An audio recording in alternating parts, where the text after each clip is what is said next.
Well, good morning, everyone, and welcome to this CET event. It's wonderful for me to see so many students. My name is Elaine Maldonado. I'm the Director of Faculty Development and our Center for Excellence in Teaching, and which is lovingly called the CET. Before we get started, I definitely need to thank a few people. First of all is Jeffrey Ryman, who's the coordinator and instructional designer in the CET, and Richard Huar, who is masterminding this from the IT division, also Celia Baez, and this astonishing staff in San Francisco who just boggled my mind reading their emails these last few weeks. I also want to thank the State University of New York. Recently, Professor Pyun and I received a wonderful, generous grant, an IIT grant, that's making possible events like this. And I just can't thank them enough. It's just been very, very gratifying for us. So, the main event, of course, is being led by Professor Kyung-hee Pyun, with whom this event would not have even gotten off the ground. So, let me introduce my partner here, Professor Pyun.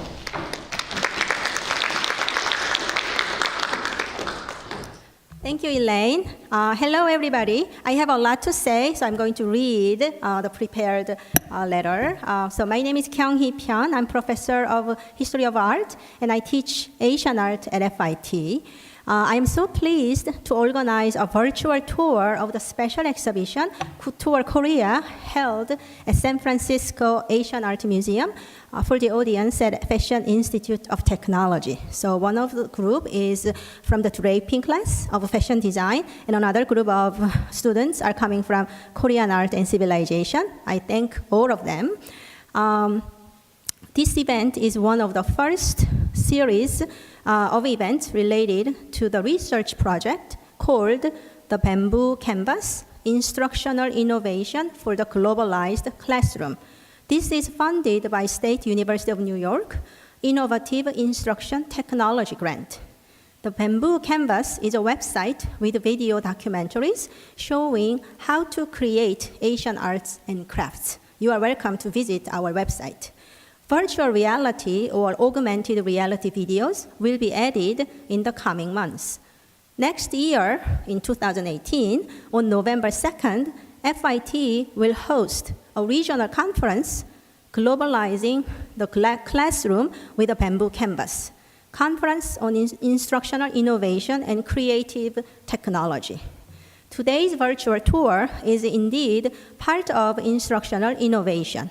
The Office of Academic Affairs at FIT has expressed sustained interest in our project.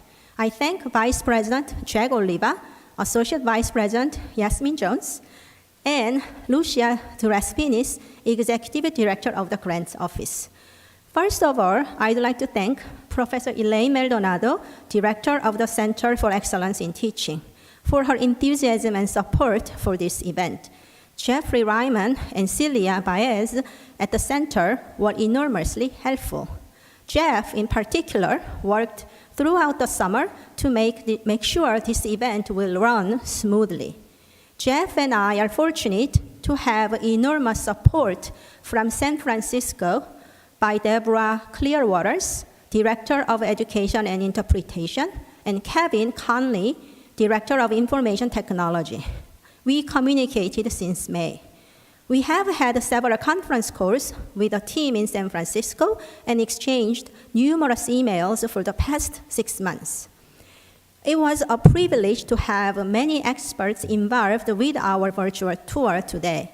At FIT, the Department of Media and Event Technology Services provided technical support to make this event successful. I would like to thank Richard Huar, its executive director, and other members in the department. Let's give applause to all the people for the technical support today.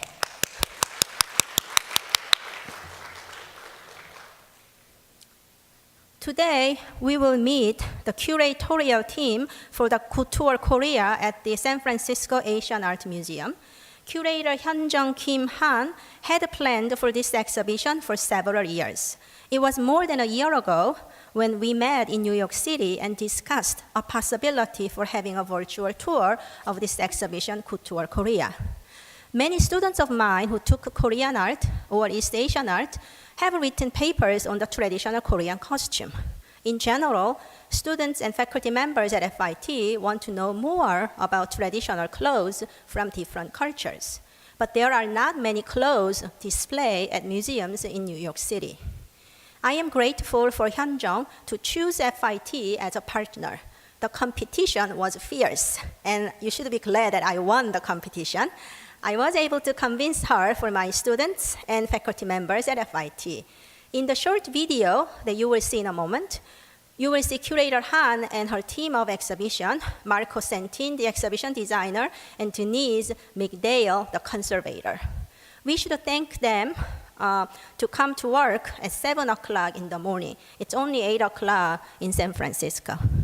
Today's event is composed of a short video, introduction, and a Q&A. This is a great opportunity for all of you to ask questions related to not only history, but also exhibition design, conservation, and marketing. Without further ado, let's start with the video. Thank you so much.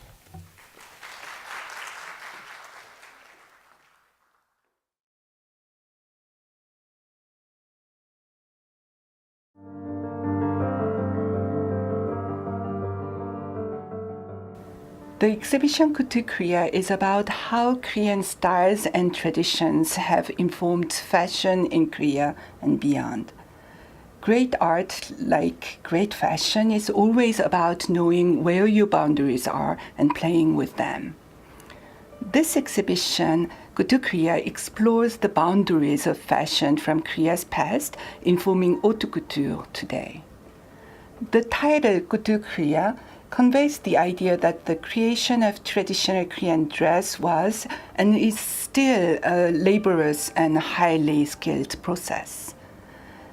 We borrowed the French term couture to capture that sense of luxury and heritage while still having a meaning of fashion, style, and modernity to it.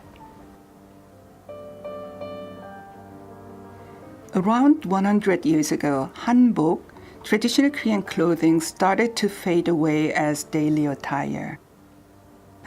I've pondered the question of what authentic traditional Korean dress means. As a Korean art curator working outside of Korea, I felt the urgency and need to introduce an authentic Korean clothing exhibition.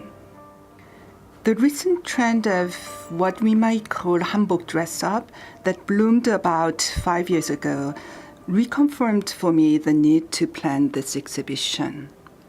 In Seoul today, we will readily see teenagers and young couples wearing hanbok in the palaces and historic sites. With this revival of interest in hanbok, I thought it was the perfect time for our museum to mount this special exhibition, Couture Korea. I wanted to show the complexity and aesthetic values of traditional Korean clothing, which, though rooted in the past, have contemporary life and are influencing fashion both inside and outside Korea. The first gallery introduces the hanbok of the Joseon Dynasty, a Neo-Confucian kingdom dating from 1392 to 1910. The garments in this gallery are recreations of originals that were simply too delicate and historic to come out of Korea. Our partner in this project, IITG Culture Keepers Foundation, works with artisans to recreate these garments so we can see how this clothing would have looked and felt when it was originally created. Among the amazing stories associated with these historical hanbok, one stands out, King Yeongjo's dopo. The original robe is just as we are seeing it in the recreation in the exhibition. It is made of translucent green silk. The original, dating from before 1740, was recently found inside a statue in a Buddhist temple. A prayer page was also found in the sculpture along with Buddhist sutra pages. What impressed me was that the inscription ends with the king's hope that his robe was meant for tens of thousands of generations into the future. The second theme is between East and West. We focus on two internationally renowned senior fashion designers. Jin Tae-ok and Karl Lagerfeld for Chanel revive Korea's past for the present day. Both are designers of Western dress, but they search for different ways to reinterpret Korean traditions in a contemporary context. Jin Tae-ok has been called a poet of fashion. I would characterize her designs as thoughtful and process-oriented. She juxtaposes the visual language of the past with a contemporary fashion sense. This ensemble of red vest and denim skirt is a good example of her mixing Korean and Western materials. By blending the wedding robe with workers' denim, tradition and modernity, East and West, and celebration and work are brought together in this dramatic design. Jin Tae-ok frequently uses white in her designs. Koreans have highly revered the color white. An aesthetic preference we also see in whiteware ceramics, like the traditional munjar on view in our collection gallery. Karl Lagerfeld of Chanel created designs influenced by traditional Korean clothing as well as craft works. Because of limited exposure to Korean culture, few Western designers are referencing Korean motifs in their designs. Among them, Lagerfeld should be acknowledged for his nuanced interest in craft, design, materials, and respectful references. He samples patterns from wrapping cloth, 보자기, or Korea's famed mother of pearl lacquerware. The last theme of this exhibition is From Seoul to San Francisco. This gallery shows the fashion philosophies of Im Seon-ok and Jung Mi-seon. These two designers continue to value tradition and also sometimes challenge them. Im Seon-ok combines the clothing forms and lines of the past and the present. She's known for her architectural styles using only neoprene material. Someone familiar with Korean dress would immediately recognize the distinctive way Jung Mi-seon's sashes are tied together. You would see the connections with traditional forms even undergarments. Jung Mi-seon mixes comfortable materials such as jersey, wool, and cotton to create looks that are practical and modern. This gallery evokes the sense of a contemporary design studio. Sketchbooks and samples provide a glimpse into the two designers' process of examining and reinterpreting the tradition. At first, I didn't realize how much this show revealed a complex story about past, present, and future. I feel King Yeongjo's prayers from nearly 300 years ago to affect generations into the future have been answered as this robe and prayer page traveled from Korea to San Francisco. His sentiment sums up what this exhibition is all about. How and what we wear today can help us understand our own past and also brings us joy and identity as we navigate the modern world.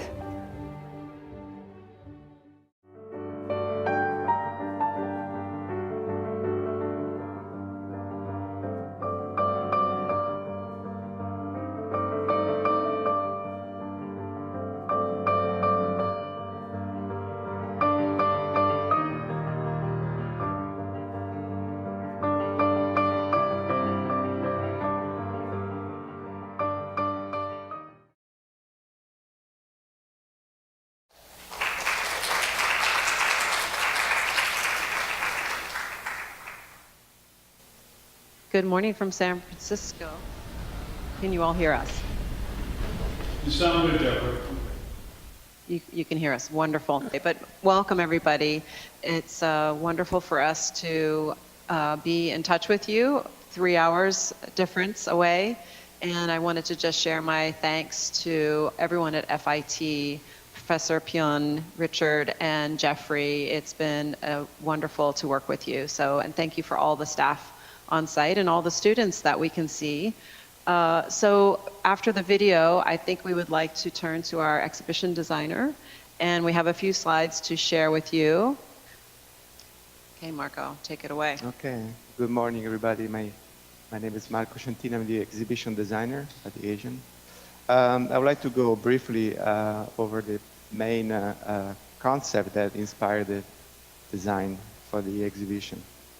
One of the central ideas presented in OSHER is that these garments are not our personal clothing, not just period costumes. And as such, they reflect the complexity of one's personality, the sensibility, the status, and the philosophy of life. And from the beginning, we thought the traditional house complex would be the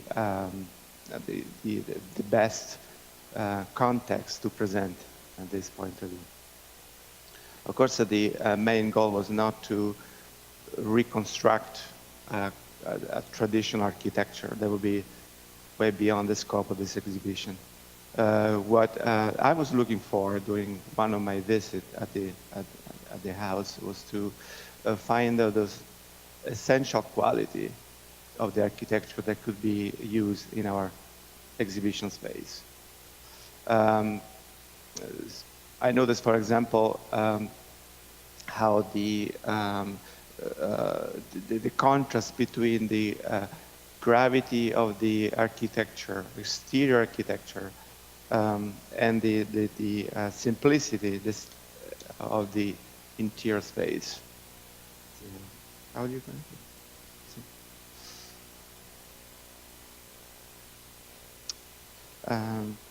From inside the room, all the doors and the windows reveal nothing of the actual complexity. The cabinets and the closets were embedded into the wall, hidden behind simple frameless panel doors. And there are no attempts to correct the visual disorder of the structural materials. They're trying to align all the frames on a rational grid. There are no trims, no claddings to hide on the imperfection. It seems that all the parts are presented in their essential forms. It creates overall an effect of spontaneous order, not overdrawn.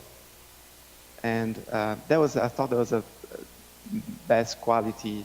I tried to represent the quiet, spontaneous order that would stand in contrast with the lively forms and colors of the clothing.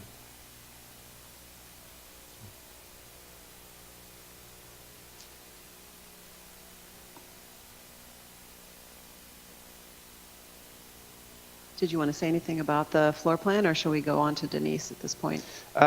Just briefly, as I said, the main idea and the point is presented in OSHER, so it takes all the breadth of the design. As we move towards the second gallery, where we present contemporary designers, the structure becomes more open. All the clothing and the space is revealed all at once. No longer has this intimate dimensions of discrete spaces. And the frame itself becomes more of a modern kind of idea of,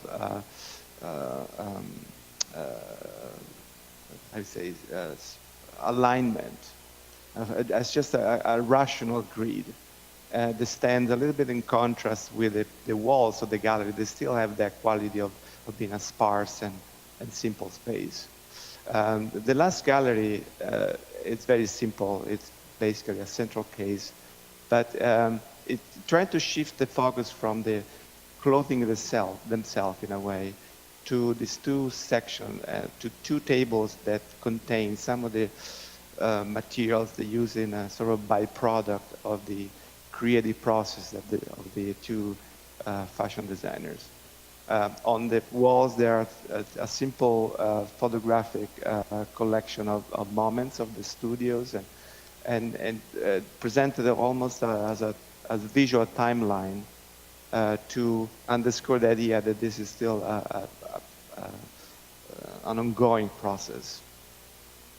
Great, thank you. And now we will hear from Denise Migdal.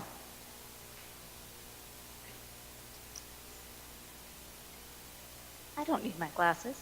Okay, so I'm the textile conservator, and together with Marco and HJ, we worked on how to best display these garments.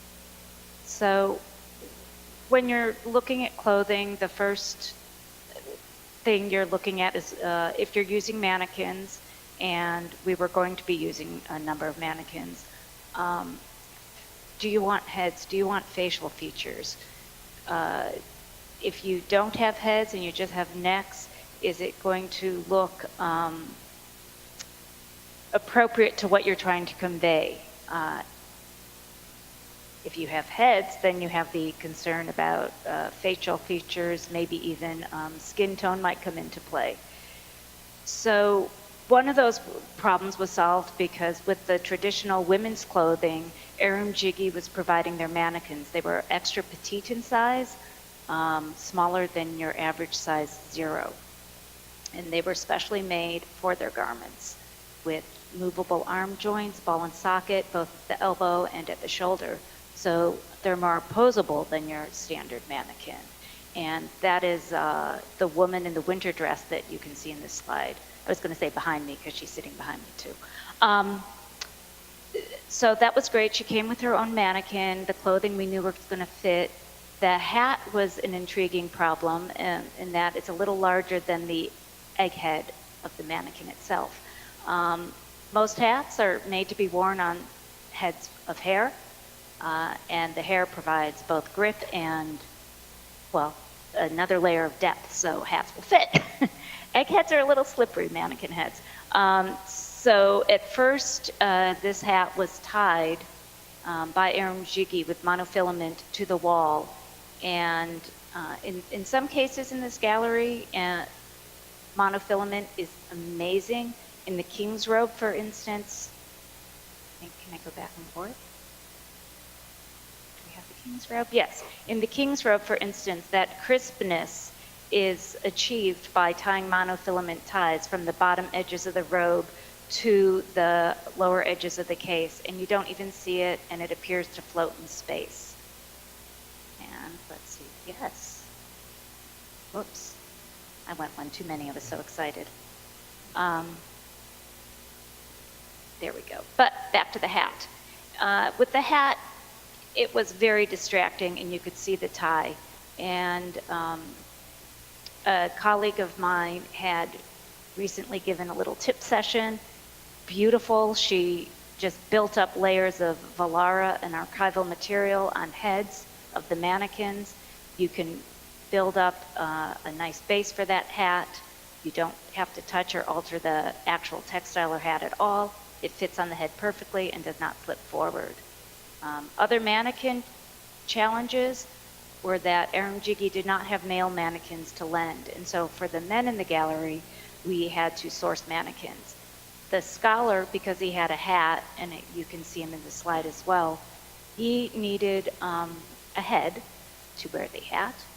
And sourcing a male, contemporary male form that is not slouching, you know, our typical way of sitting these days, or too much man spread, is actually a challenge. So we found one that we thought was a reasonable compromise and also matched the female mannequins that Jiggy had suggested we look into. We don't see them in the Classic Gallery, but you do see them in Seoul to San Francisco, as well as with Jun Tae-ok. That is a mannequin. I don't think we have an image of it in my slides, but it's an extra small mannequin from Nansai. We sourced it through Siegel Stockman, called Eden. Okay. Oh, do you want to fast forward? Okay, sure. In Hemprecht and Jun Tae-ok, yeah. And they, so they were requested by the Korean designers as they were comfortable with using them. They're extra petite. They're smaller than a size 2, so I'm going to guess they're about a size 0. They're 2 inches smaller in bust, hips, and waist from any average mannequin like a Schlappy or anything I've seen on the market. It was essential to have a head for these mannequins, especially because of the canvas piece that's seen behind the designer in this slide. As A, all those canvas layers are very heavy, and B, you need a neck to help support them. So, and here again, you can see the Eden mannequins. The other type of mannequin we ended up making were for the rest of the men in the gallery we're sitting in. Oh, sure. They are based on a male form, a male torso we had, and they're made out of fall shape, which is a wonderful material to work with. You can see the headless in the corner. It's a fall shape is a heat set polyester. You kind of make a bag and then you can form it to a mannequin that you have with steam. And it's an archival, doesn't off gas. It's a fairly stable material. So that was a pleasure to work with. And we made all the other male torsos in this gallery with that. And that was the mannequin. Turn to HJ. Great, thank you. HJ, do you want to talk to any of these other slides, or do you want to go directly to the question and answer session? Okay, great. We'd love to have your questions. Like historical motifs among Hyunjung's slides, I saw some of them, the historical origins, like paintings or the bojagi, motif or patterns. So can you talk a little bit more about the historical background? Can you hear me? Yes, This is perfectly. Hyunjung Kim-an, curator, associate curator for Korean art at the Asian Art Museum. As you can see, the Couture Korea occupies 3 galleries. And what Professor Byun's questions about are mostly in Gallery 1, talking about what is hanbok, traditional Korean clothing.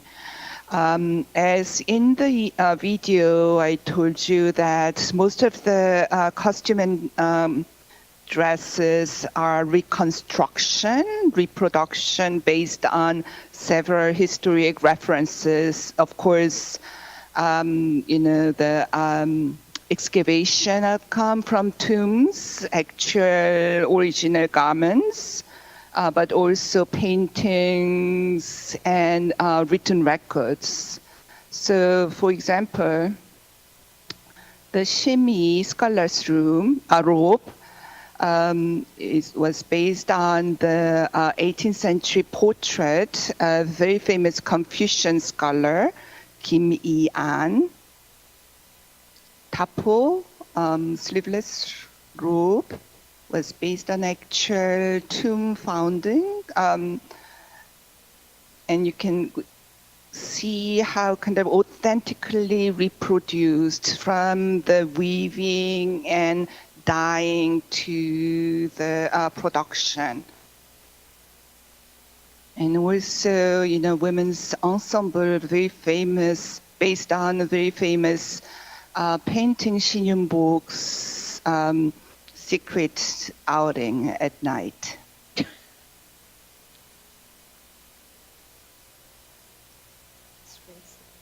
And in handbrake, what we did was actually juxtaposing Karl Lagerfeld and Jin Tae-ok's clothing with 보자기 wrapping cloth or wedding robe or mother of pearl lacquerware from our collection. So we provided the dialogue between East and West, but also past and present. Does it answer your question, Professor Byun?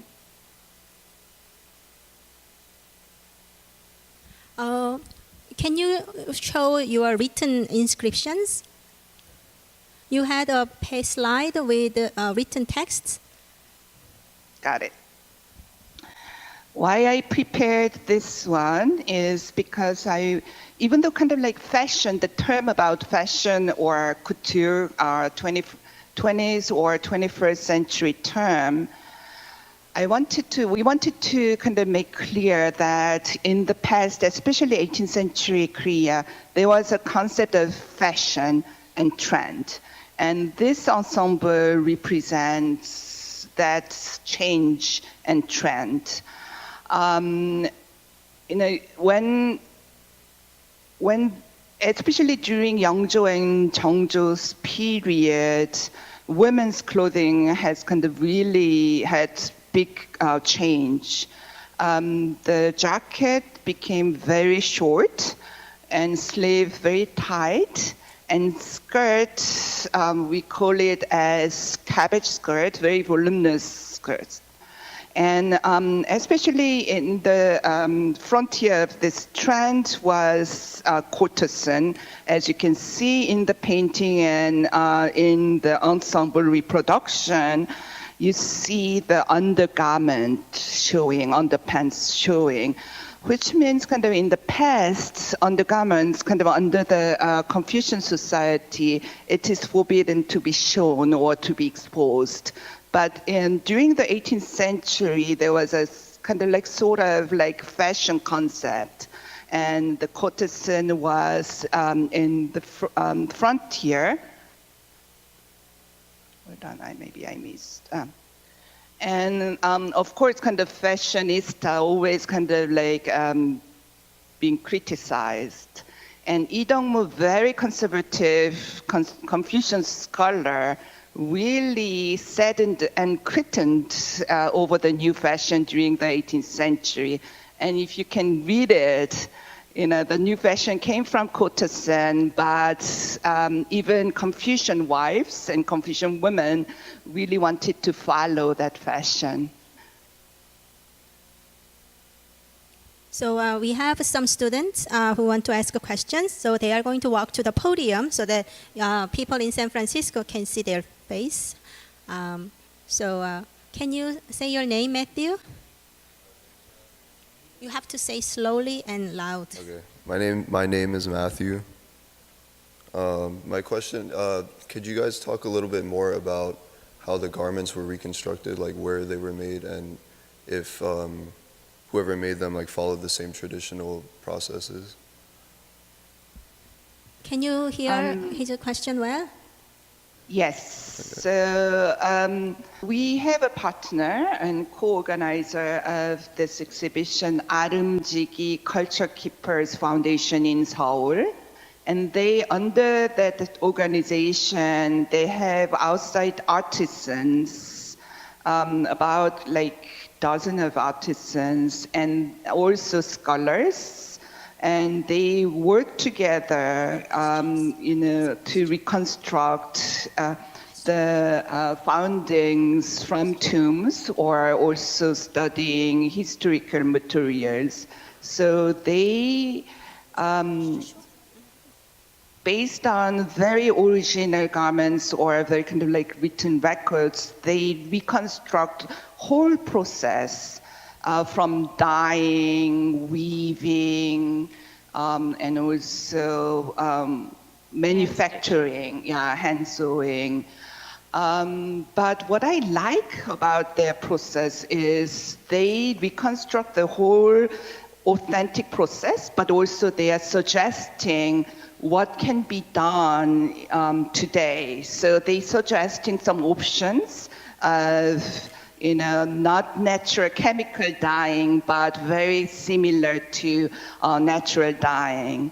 Or, like they suggested some kind of like mass production of fabric making. Yeah. What's this email? Well, I think this was, so basically they're meticulously hand stitched based upon traditional techniques. So there are other students who want to ask a question. Next student is coming to the podium. She has 2 questions, so let's wait until she asks all those questions. Okay, hi, my name is Anna. I have 2 questions. One is, so when this exhibit is over, when it's like finished and closed, what's gonna happen to like all the pieces that you guys have displayed? Like, are they gonna just be put into storage, or are you gonna send them off to other museums? And then my second question is, so when you're designing an exhibition like this, you showed us like the floor plan and stuff. Do you guys like test it with people? Like if you have an exhibition designed, but it's not open to the public yet, do you have somebody who like walks through and sees, or just like a normal person who like comes in off the street, experiences the exhibition the way you want them to? Okay. Did you understand the 2 questions? I think it's for Marco. I think so. Second question for Marco. Yeah. Yes. We do some survey, front end, and evaluations at the end of the exhibitions. There's no, it's always in anticipation of the design, so there's no a physical design to show our visitors. And our decisions are based on a broad experience that we gain through many of these, several of these surveys. Maybe Deborah can kind of like add something more about that. Yeah, the process you described, we might call prototyping, and in a perfect world, we would do more of that. We've done some installations that we were able to prototype, but for a museum, many museums, the schedule is just not, we don't have enough time usually to add that process in. So we work based on a combination of our best past experiences, what's worked in the past, the specific needs of the current exhibition, in this case, Korean clothing, and you heard a little bit about some of the challenges just finding models and forms. We do a lot with digital engagement, and a lot of times it's just a matter of knowing that we have a good story to tell. And but yes, ideally we would be prototyping with actual visitors before we do a final design, but that would probably require us to expand our staff, and it would be in some ways more costly, but it can also be cost saving. So it's something that we struggle with, how much we can actually prototype in advance of installing an exhibition. Yeah. And then there's, yeah, that's a good point. We do a walkthrough with our security team, and are there ever any adjustments based on their feedback? Yeah. Yeah, there are adjustments. Security might find a new place to station a security guard, suggest a tighter rotation. If there's a traffic flow, that'll indicate an ADA compliance. Mm-hmm. So making sure with facilities that there's enough space to comply with the law, essentially. Marco gets to deal with lovely litigation. Deborah, I'm sorry to interrupt you, but we want to hear from Hyunjung, and we have 4 more students waiting to ask a question, so let's hurry up. I think, Professor Byrne, I think I have to answer shortly about the first question. Most of the works were on display right now. After the exhibition over, most of the works will return to Korea to our partner, co-organizer, IITG Culture Keepers. They have collections.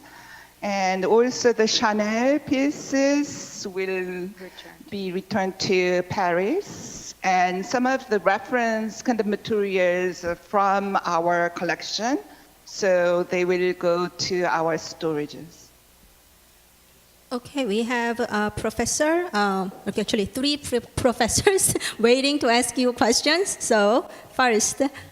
Hi, my name is Sue Koo, and I teach in fashion design department, and I do have two questions. First, it's historical. In the Shinyeonbok image with the outfit of the courtesan, because my students here, this is the first time their exposure to hanbok, I was wondering if you could identify why the female image is distinctively identified as a courtesan, and the two males that accompany her, what class they would belong to, and about just generic description of the garments, just explaining the painting in context of the hanbok pieces. I'm fascinated that the woman is wearing a joguri along with the armband pieces, indicating that it is a winter wear.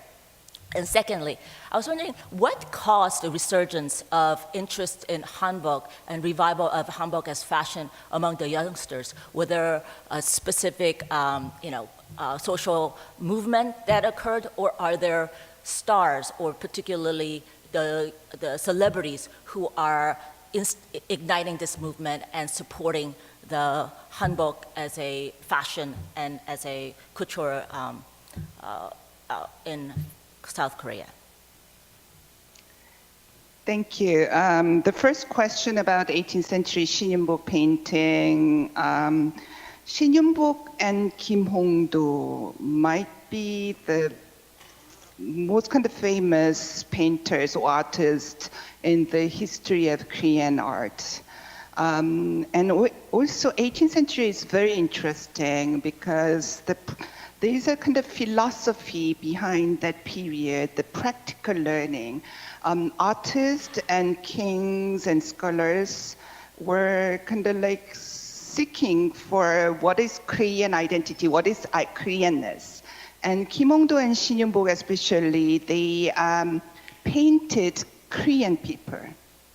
And Shinyeonbok is famous for depicting women and men, relationship of men and women, secret relationship especially. That painting now in Kansong Art Museum in Seoul, you know that the two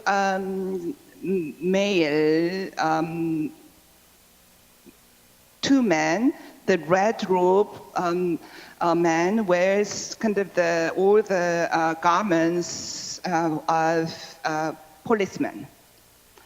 And the white robe poor man wearing poor, we know that he is upper class, 양반, elite class man.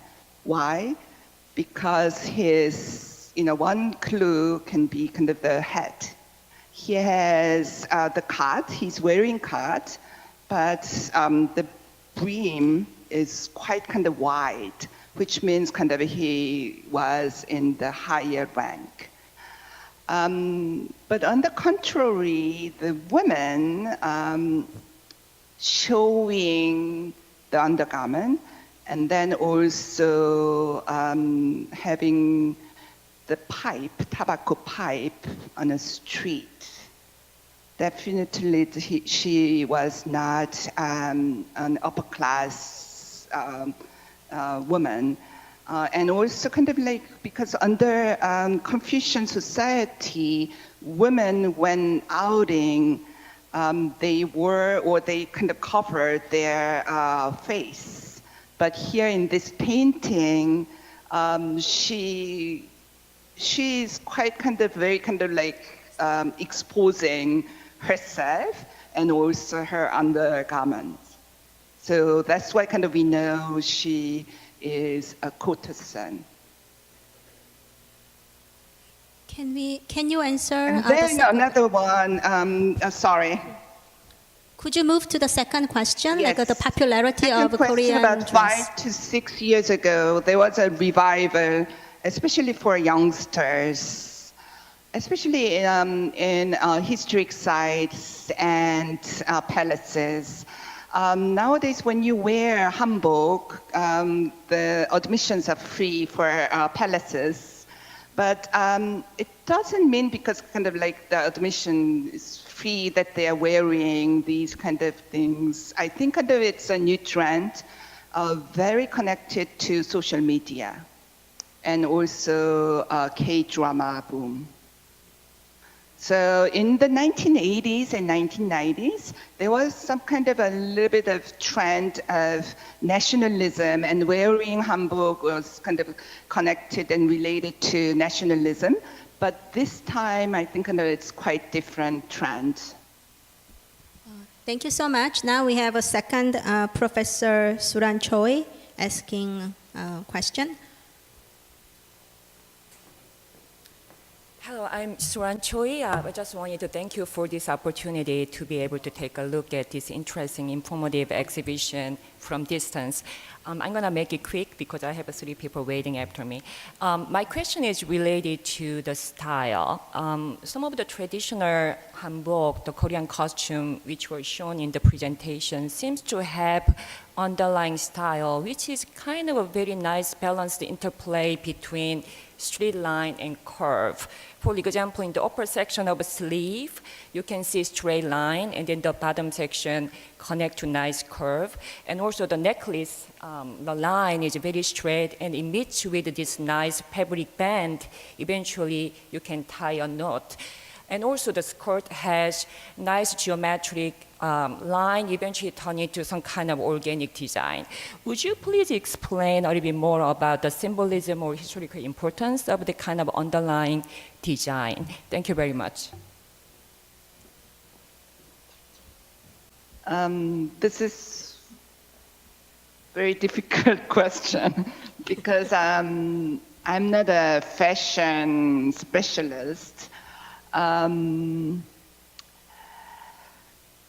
We are showing mostly Joseon Dynasty clothing in Osher. And Joseon Dynasty, as I told you several times, was based, had the state ideology as Confucian philosophy. And it's a very complex philosophy, but if you make it very simple, Confucianism is about relationship, a relationship between your mentor and student, king and his subjects, husband, wife, parents, and children. And based on the Confucianism, the humbleness, modesty is very important. But it doesn't mean that they didn't have taste. So, they followed Confucianism, naturalism, not kind of showing off, but they kind of like expressed their taste in the clothing. Several scholars kind of like pointed out that the lines of the robes, the sleeve robes, or lines of the traditional socks are very similar to Korean traditional house roof. So definitely that has like Korean sentiment and Korean aesthetics. Hi, thank you so much for letting us have a view of this exhibition. I'm Nancy Eater. I'm a professor here in the History of Art department. I have a quick question about including Karl Lagerfeld in the exhibition. In the video that we watched, you had mentioned something about cultural sensitivity, and I'm wondering, what is the line between cultural sensitivity and cultural appropriation? which is really actually not a quick question. I apologize. This exhibition is not about cultural appropriation, but it's kind of definitely we touched upon that matter in the gallery too, especially when we are including Karl Lagerfeld. Our team really thought very carefully whom to include because there are several designers who got inspirations from Korean past. But what we were fascinated by Karl Lagerfeld's designs, especially the Chanel Cruise collection last year, he took kind of very nuanced interpretation on Korean craft and art. But at the same time, he didn't give up his own visual or aesthetic identity. So you can see kind of like all the designs that he had for the cruise collection. Anyone can kind of like see that it's Karl Lagerfeld or Chanel dress. But it has very delicately kind of like juxtaposed and brought the Korean motifs and aesthetic in the dresses. So the cultural appropriation is quite a big kind of subject matter, but we wanted to kind of show one kind of healthy example of cultural appreciation done by non-Korean and done by Western dress designer. Now we have a student who has a question. Hi, my name is Will. I'm a fashion design student. And as a fashion design student, let me apologize that I'm not super familiar with East Asian art. So if I make any incorrect assumptions, please forgive me. But from what I've noticed, a lot of the Eastern garments tend to not focus on a form-fitting silhouette like Western garments do, but more on the dynamic and dramatic silhouette. And these garments tend to look better on a mannequin. And so I noticed a lot of your different garments were either on a mannequin or hanging, and I'm sure space allowing, all the garments might be on mannequins. So what sort of decisions have to be made onto whether a mannequin or a dress should be placed on a mannequin or on a hanger and displayed in a shadow box?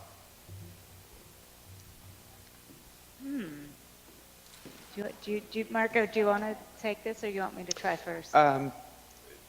We consider a good balance between volume and design. Some of these forms are quite different once they are worn, and we really wanted to underscore the geometry of some of these garments. They are extremely simple, and when they start being layered on the person, they gain a complexity and a symbolism that exceed the simple forms, original form of these pieces. And some of these are extremely beautiful. And also, it's extraordinary how some of these shapes are repeated throughout many of these clothing, and yet they generate this great diversity of shapes. And I think... we have a last question Can I just add coming one up. really quick? Did you want to say? Can I add one quick comment to the choices from mannequin or hanging? Another consideration is just if it's a complete costume or not. If it's a complete costume, it's easy to dress it on a mannequin. If you have a vest or just a jacket, you're scrambling for a form that then doesn't look half naked. Another consideration is in the king's robe, for instance, we wanted to showcase that inscription in the back of the neck, and which dates it to the historical find. So those are other considerations in addition to the ones Marco mentioned. and to your next question, sorry. Hi there, and thank you so much for joining us today. My name is Diana. As an interior designer, lighting is a very important and vital aspect into our design and the environmental experience that we want to share. So my question to you is, how was lighting approached into the design, but also into consideration to conserving the clothes? Thank you. In regard of conservations, we have some limits and guidelines of how much lighting and for how long we can expose one of these clothing. In terms of a general lighting for the exhibition itself, the goal was to render that sense of glow and diffuse and even lighting that the rooms and of the house had, eliminating some of the drama that we traditionally have in the museums, particularly, that reflects a different type of sensibility. And it's throughout the whole exhibitions, we're trying to lessen that feeling that there's a museum kind of environment and interpretation with it. To obtain that effect of diffusing light, we use fabric on top of the cases. Thank you so much for your careful answers. So it's about 12 o'clock, and you probably have some more questions. But I can stay and get some more questions and probably send email to curator Hyunjung or other people at San Francisco Asian Art Museum. But before we conclude, let's give a big applause to people in San Francisco.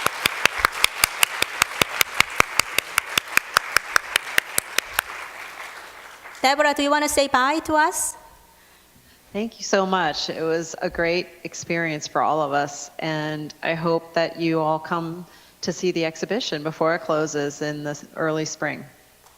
Thank you so much. And let's also thank our FIT team, Elaine and Jeff, and also these people from the media and event services. Thank you so much.